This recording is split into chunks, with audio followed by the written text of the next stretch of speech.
저와 번갈아 교독하고 마지막 절을 함께 읽겠습니다. 내가 나의 완전함에 행하여 싸우며 흔들리지 아니하고 여호와를 의지하여 싸우니 여호와여 나를 판단하소서.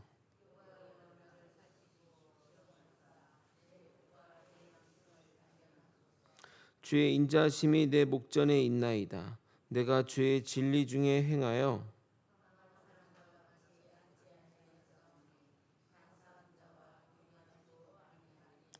내가 행악자의 집회를 미워하오니 악한 자와 같이 앉지 아니하리이다.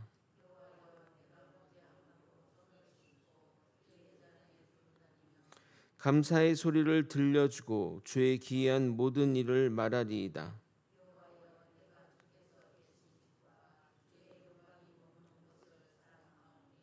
내 영혼을 죄인과 함께 내 생명을 살인자와 함께 거두지 마소서.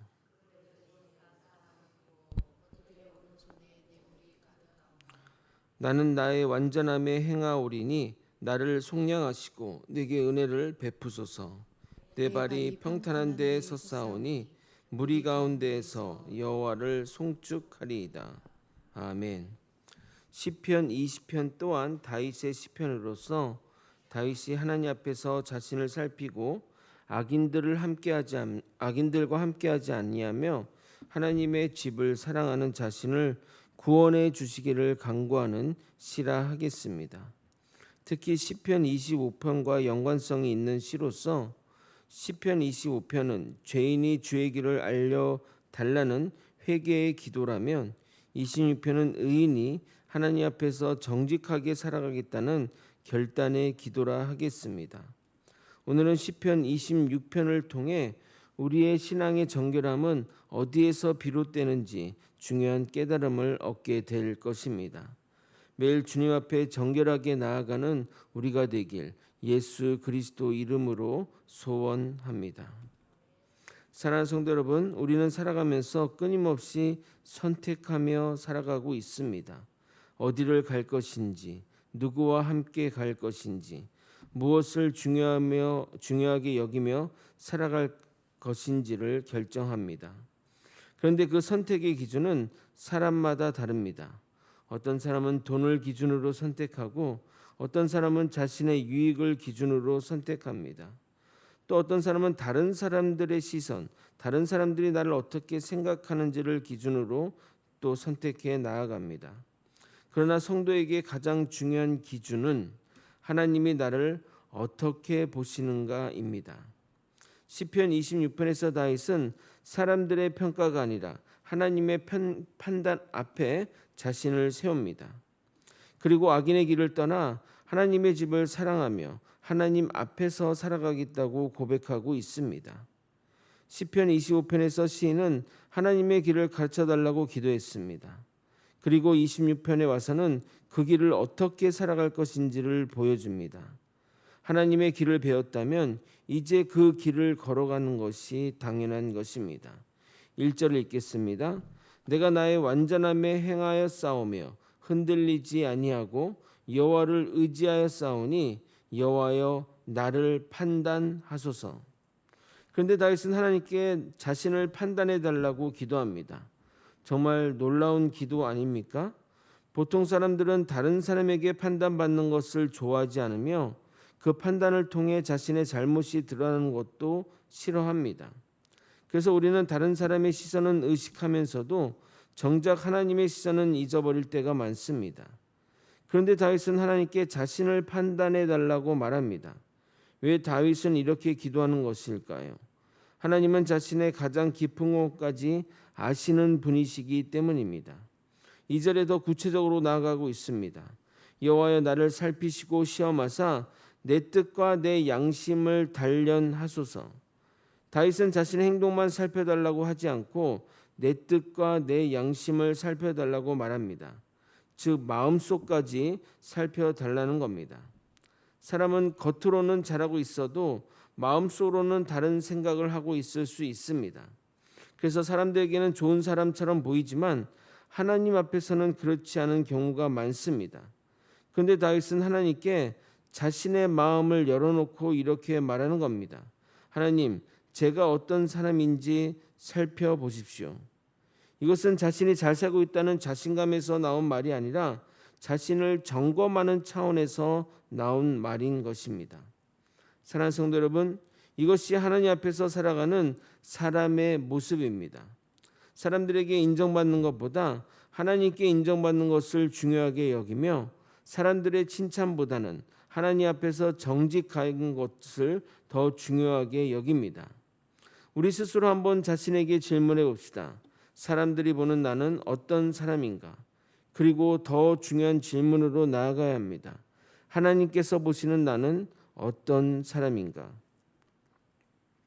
그런데 1절에서 다윗이 말하는 완전함을 오해해서는 안 됩니다. 다윗은 나는 죄가 하나도 없습니다 라고 말하는 것이 아닙니다. 시편 25편에서 다윗은 이미 자신의 죄와 허물을 고백했습니다. 그러므로 여기서 완전함은 죄가 전혀 없는 절대적 완전함이 아니라 하나님 앞에서 진실하게 살아가려는 온전함을 의미합니다. 그리고 다윗은 그 근거를 자신의 능력에 두지 않고 하나님을 의지한 결과라고 말하고 있습니다. 즉 하나님께 의지하여 싸우니 나의 완전함을 이야기하는 겁니다. 그래서 다윗이 흔들리지 않았던 이유는 자신이 강했기 때문이 아니라 여호와를 의지한 결과라고 말하는 것입니다. 이것이 중요합니다. 성도의 거룩함은 자기 자신의 능력이 아니라 하나님을 의지하기 때문에 하나님 앞에서 바르게 살아가는 것입니다. 이제 두 번째 연을 살펴보겠습니다. 먼저 4절과 5절을 여러분이 한번 읽어보도록 하겠습니다. 시작. 허망한 사람과 같이 앉지 아니하였사오니 간사한 자와 동행하지도 아니하리이다. 내가 행악자의 집회를 미워하오니 악한 자와 같이 앉지 아니하리이다. 다윗은 자신이 누구와 함께 하지 않을 것인지를 분명히 말하고 있습니다. 여기서 중요한 것은 다윗이 단순히 악한 사람을 싫어한다는 의미는 아닙니다. 성경은 우리가 세상을 떠나 산속이나 또는 굴 속에 살라고 말씀하지 않습니다. 우리는 세상에서 살아야 합니다. 세상에서 빛과 소금의 역할을 해야 한다는 겁니다. 직장에서도 사람 만나고 학교에서도 사람을 만나고 이웃과도 관계를 맺어야 합니다. 예수님께서도 그 죄인들과 함께 식사를 하셨습니다. 그렇다면 어떻게 하겠다는 것인가요? 악인들과 함께 있는 것이 문제가 아니라 악인의 길을 따라가는 것이 문제입니다. 쉽게 말해 사람들과 관계를 맺으면서 그들의 가치관에 동화되는 것입니다. 세상이 돈을 가장 중요하게 여기면 나도 돈을 가장 중요하게 여기고 세상이 성공을 위해서 무엇이든 하면 나도 그렇게 행동하며 다른 사람이 나를 밟고 올라가면 나도 다른 사람을 밟고 올라가야 한다고 생각하는 것입니다. 그렇게 되면 어느 순간 우리는 세상에서 살아가는 것이 아니라 세상의 방식대로 살아가게 되는 것입니다. 그러므로 우리에게 중요한 질문은 이것입니다. 나는 누구와 함께 있는가 보다 나는 누구의 가치관을 따라가고 있는가를 살펴보아야 한다는 겁니다. 우리는 신앙생활을 하면서 반드시 생각해야 할 것이 있는데 악을 피하는 것만으로는 충분하지 않습니다. 왜냐하면 사람은 무엇인가를 의지할 대상이 필요하고 또 누군가를 사랑하며 살아가야 하기 때문입니다. 악을 떠났다면 이제 어디로 가야 합니까? 반드시 하나님께로 가야 합니다. 그래서 다윗이 무엇을 이야기하는지 살펴보도록 하겠습니다. 6절과 그리고 8절입니다. 여호와여 내가 무죄함으로 손을 씻고 주의 제단에 두루 다니며 여호와여 내가 주께서 계신 집과 주의 영광이 머무는 곳을 사랑하오니. 여기에 시편 26편의 중요한 핵심이 나옵니다. 다윗은 악인의 모임을 싫어했고 악인들이 사는 방식을 따라하기를 싫어했습니다. 그런데 거기서 끝나지 않습니다. 그는 하나님의 집을 사랑한다는 것입니다. 신앙은 단순히 이것을 하지 않겠습니다라는 금지 목록이 아닙니다. 술 안 마십니다. 담배 안 피웁니다. 도박도 안 합니다. 등등. 물론 그런 것들을 해서는 안 됩니다. 그러나 거기서 멈추면 기독교는 율법적인 종교, 도덕적인 종교에 지나지 않습니다. 참된 신앙은 무엇인가를 사랑하는 것인데 성도가 가장 사랑해야 할 분은 하나님이십니다. 다윗은 하나님의 집을 사랑했습니다. 왜 그렇습니까? 하나님의 집에는 하나님의 영광이 있기 때문입니다. 결국 다윗이 사랑한 것은 건물이 아니라 하나님 자신입니다. 오늘 우리에게도 이것이 중요합니다.